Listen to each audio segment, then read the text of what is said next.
നിങ്ങളുടെ favourite shows ഇനി ഒരിക്കലും മിസ്സാവില്ല. ഇപ്പോൾ C5 കാണും നിങ്ങളുടെ ഫേവറേറ്റ് ഷോസ് തികച്ചും സൗജന്യമായി. എന്താ നിങ്ങൾക്ക് രണ്ടുപേർക്കും ഈ നേരത്തെ എന്തിനാ എന്നെ വിളിച്ചെണീപ്പിച്ചേ? കണി കാണാൻ നല്ല സമയം വെളുപ്പിനെ അമ്മേ. കണിയോ? എന്ത് കണി? നമ്മുടെ വീട്ടിലെ ഒരു മത്സരം നടക്കുന്നുണ്ടല്ലോ, പ്രിയങ്കയും കൽപ്പനയും തമ്മില്. അതില് ഒരു ദിവസം കൽപ്പന ജയിച്ചു, ഒരു ദിവസം പ്രിയങ്കയും. ഇന്നിനി ആരാ ജയിക്കാൻ പോകുന്നെന്ന് ഏടത്തിക്കറിയാമോ? ഇവിടിപ്പോ അതന്വേഷിക്കലല്ല എന്റെ ജോലി. എന്ന് ഞാൻ പറയാം, ഇന്ന് പ്രിയങ്ക ജയിക്കും, കൽപ്പന തോക്കും. അതിന്റെ കാരണം എന്താന്ന് കൂടി അമ്മ ചോദിക്കും. അമ്മേ, പ്രിയങ്കയ്ക്ക് ഇന്ന് പാചക. ദേ, അവൾക്ക് പകരം ആരാ പാചകം ചെയ്തോണ്ടിരിക്കുന്നെന്ന് അറിയോ? ആ രാധിക. അമ്മേ, അത് തെറ്റല്ലേ? മത്സരത്തിനോടുള്ള ചതിയല്ലേ അത്? ശരി, മത്സരത്തിനോട് വേണ്ട, നമ്മളെ ചതിക്കല്ലേ അവര്? ദേ, രണ്ടുപേരോട് ഒരു കാര്യം ഞാൻ പറയാം. നിങ്ങൾ പറയുന്നതാണ് സത്യമെങ്കിൽ, പ്രിയങ്കയോടൊപ്പം രാധിക അടുക്കളയിൽ ഉണ്ടെങ്കിൽ ഇപ്പൊ തന്നെ അമ്മയും ബാക്കിയുള്ളവരെ വിളിച്ച് ഞാനത് പറയും. ഈ മത്സരത്തിൽ പ്രിയങ്ക തോറ്റതായിട്ടും പറയും. അതല്ല നിങ്ങൾ പറയുന്നത് കള്ളമാണെങ്കിൽ രണ്ടുപേരും കൂടി അനുഭവിക്കണം. അങ്ങനെയെങ്കിൽ അങ്ങനെ. അമ്മ വാ വാ.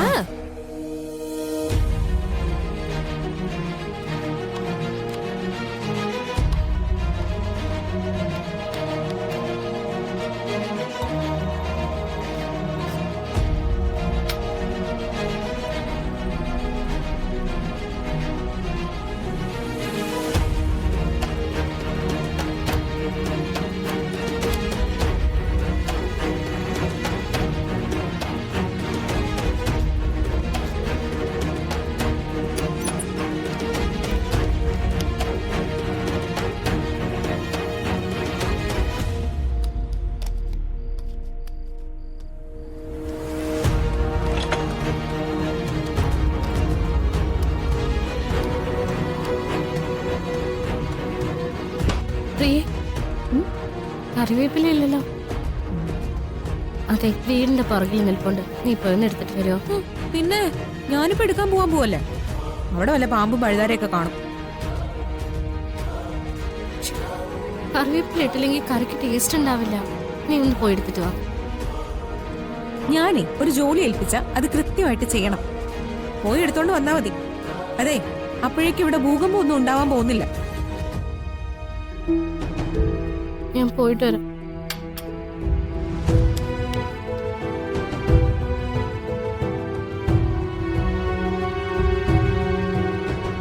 അതെ, അയാള് തനിച്ചാ പോയിരിക്കുന്നേ. ഞാനൊന്ന് പോയി നോക്കിട്ട് വരട്ടെ. നീ ഇത് പൊളിച്ചേ അടങ്ങും. മര്യാദക്ക് നിക്കട അവിടെ.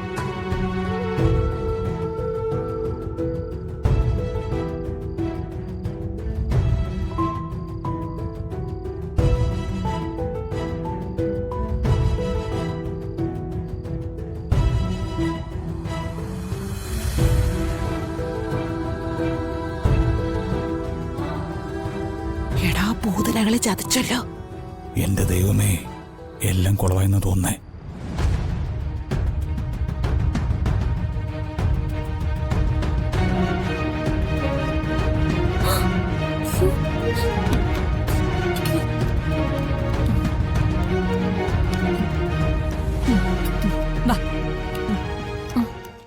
ഡൗൺലോഡ് ചെയ്യൂ C5 ആപ്പ്. കാണൂ എല്ലാ എപ്പിസോഡുകളും സൗജന്യമായി.